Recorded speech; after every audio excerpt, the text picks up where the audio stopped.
With another episode of Space History, January 7th in 1610, Galileo Galilei discovered Jupiter's moons Europa, Io, and Callisto, making them the first objects to be found orbiting another planet besides Earth.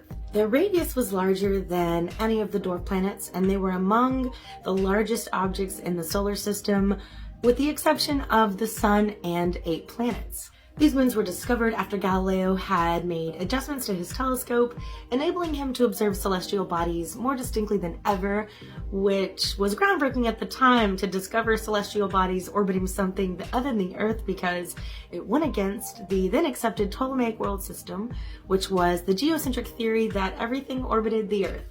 January 7th in 1941, Frederick Gregory was born.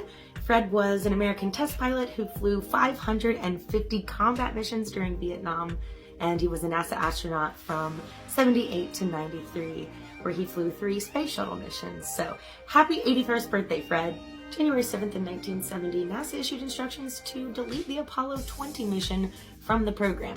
These instructions included stopping work on the lunar module and deleting requirements for the Apollo 20 spacesuits and portable life support systems, as well as the reevaluation of orbital science experiments and assignments.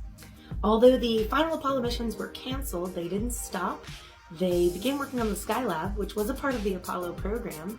It was America's first space station where we did a ton of experiments and learned how to live in space. It was a predecessor to today's International Space Station. In the early 70s, they also greenlit the Space Shuttle program, which assembled the International Space Station. And it was a big transition, creating a reusable spacecraft, unlike the Apollo missions. We now do thousands of experiments aboard the International Space Station. We have been for the last 20 years, and all of those technological advancements continue to make life here on Earth better. I hope you enjoyed this video. Please follow along for more.